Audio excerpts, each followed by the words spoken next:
The team for our last Guinness Summer Series game is at 15 Rob Kearney, at 14 Jordan Lamar, 13 Robbie Henshaw playing his first game, at 12 Bundy Aki, number 11 Keith Earls, who's playing his first game of the Summer Series as well, number 10 Johnny Sexton, another first game of the season for him, number 9 Conor Murray, number 1 Cian Healy, number 2 Rory Best, playing his last game at the Aviva, number 3 Tadhg Furlong, number 4 James Ryan, number 5 John Klein, number 6 CJ Stander, number 7 Josh van der Fleur, and number 8 Jack Conan.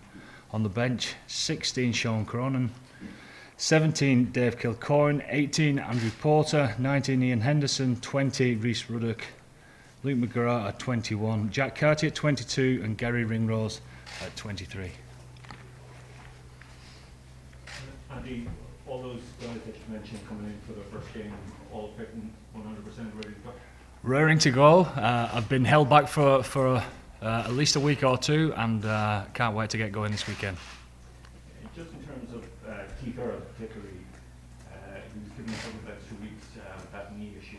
He's fine, and you're happy with him? He's fine. He hit his highest speed score today in training as he was going to score a try in the corner, which delighted us all.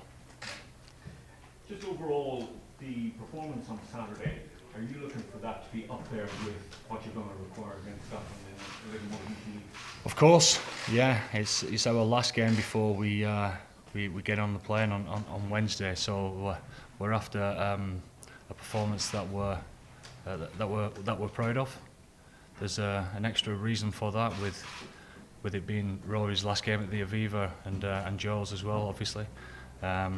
But yeah, the important thing is we put the performance in, the cohesive performance, and the right mental attitude to take forward into 2 weeks' time, the start of the World Cup against Scotland. The naming of the squad earlier in the week and any controversy that may have come out of the number of players that were left out of that, has that impacted the build-up at all? Well, look, we're in a bubble here, aren't we? 31 guys turned in for training, plus 1 or 2 that came in to help us with our numbers, etc. It's brought us closer together. Why? Because the team's been picked, the squad's been picked, the wait is over. So you already see ownership in little groups, in different silos within the game. You see that taking place, and because of that, the cohesiveness throughout the group is one of a much higher standard.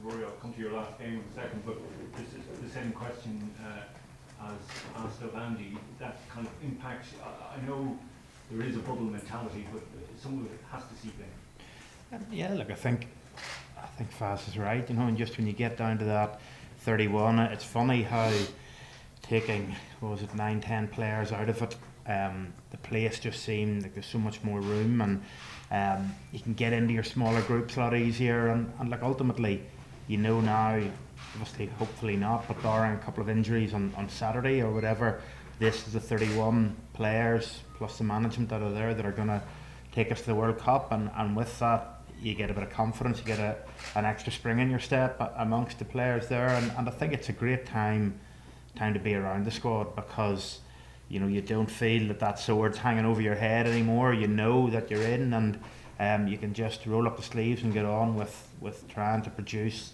the best that we can this Saturday, and letting that lead into 2 weeks on Saturday or 2 weeks on Sunday. You've had a rough ride of it. The media has given you a pretty hard time over the couple of weeks after the England game.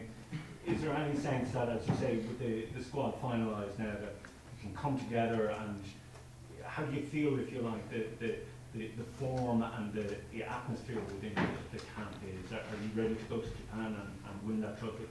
Yeah, look, I think we're certainly ready to play this Saturday, and that's the first thing for us, to get a performance this Saturday. The last game of the calendar year at the Aviva, and the last game before we go. So look, we're looking forward to putting in a performance. There's a few boys that are coming in for the first game, a few not bad players that are coming in for the first game this season, and they've added a little bit of energy to training as well. And look, I think first and foremost we're looking for this Saturday, and then it's always been looking forward for us, and like we know that we're never as good as people say we are, and the flip side is we know we're never as bad as people say we are, and we gotta always try to get better. And I think certainly a week ago on Monday past there that we were more disappointed than anyone after the England game, and I know a lot was written, but I can tell you the biggest disappointment was within the team room at Carton House, and we just made sure that we got a few things addressed that we probably felt that weren't going the way we'd wanted to, and give ourselves something that we can hang our hat on. And look, we'll see over the next, obviously Saturday past, this Saturday and into the World Cup, whether we really take ownership of that. Rory, you mentioned it there yourself. How much do you feel that kind of sword hanging over you over the last few weeks after that performance against England? Look, I think everyone, even before the England game, when you're in the pre-season, when you're playing these competitive condition games on a Friday, and even when you're doing your rugby or your conditioning or your sprints, everything's a competition, because ultimately you're aware when we started with 48 or whatever it is, that ultimately it'll have to go down to 31, and I think no matter what you are, I think some of our better players sometimes are more insecure ones, and that's why they are the best, because they work the hardest. And so no matter where you sat in the squad, you always felt that until that squad's named and you're in it, you're never sure, and that creates a little bit of uncertainty, but it also creates drive to make you be better, to make you be competitive with the guy you're competing with. But ultimately when you get to the games, you share information, and now that we're in a 31, it is very much about making sure that we, like I said earlier, we get in our little groups, we share every little detail we have about playing against the Welsh and then the Scottish when it comes up, and the Japanese, and that's what makes a really good squad. And I think that this is a good squad, it's a tight-knit squad, and I don't think necessarily we're relaxed, but I think we're in a nice place confidence-wise, because you're in that squad now. Andy, has anyone not made this team due to injury? Due to injury? Yeah, has anyone not been? Is everyone fit in the No, everyone's fit, yeah. With this team, when you look at how much of this is with a view to what the match you're playing in 2 weeks' time? Well, a little bit of that, but also people getting the first starts and trying to get a few different combinations going, and still having a look, because what is important that, yes, we're down to 31, but there's still massive competition for places for who takes the field in that first game. Everyone wants to be involved in that, and the guys that take the field on Saturday, they're in the shop window to put the best foot forward for a start in the first World Cup game. Joe said the other day that there could be a number of line-out callers, and with maybe one primary line-out caller. So how important is it, this game on Saturday, that it works so that you get away before the game against Wales, against Scotland? Yeah, I think it's about confidence and about getting different people used to each other, and I think ultimately the line out is a game of confidence. If you can get the first couple in and one and away, then everyone breathes a sigh of relief. And I think whenever you lose a couple, then everyone gets nervous, not right from the hooker right down the line, and that isn't where you want to be, and it's like a reflection of the game. I think if you play with the ball in hand and somebody knocks a couple on, then the whole team automatically gets a little bit nervous, and look, I think it's only natural. I think for this weekend it's important for us just to get a good run, to get those first couple of line out wins, and then, but ultimately if it doesn't go that way, we can't let it affect the rest of our game the way we did against England. Okay, we lost a few line-outs against England, but I think what was most disappointing, because you can repair them reasonably easy, the most disappointing thing was how we then give up the next moment after that, the next moment. I think probably Atoje's try was probably the biggest example of that.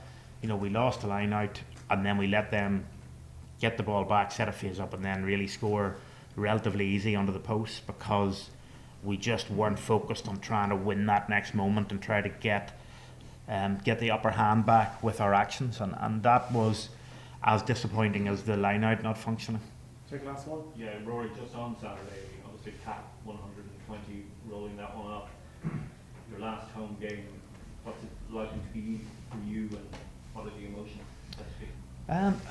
It's not something that I've given a lot of thought about. It wasn't really until I walked off the pitch today, and you know, as always, there's a few of the same faces nearly that greet us coming off the training pitch, and the one woman in particular, she was in tears saying it was the last time I'll walk off the Carton House pitch, and I hadn't really given that any thought, because look, I think for me it's about making sure we focus on this next game, and look, when it gets to it, and probably after the game, the realisation of the last game of the Aviva will hit home properly. But it's important for me and for the team that doesn't affect our preparation. Yeah, look, it'll be a really big occasion when I look back upon it, and I'm sure my family will feel it a lot more than I do in the build up to the game. But ultimately it is about making sure that as a team we perform, as a team that we take a massive step forward, and we put ourselves in the best possible position we can to get on a flight on Wednesday to go to Japan, and ultimately Scotland then becomes the next target.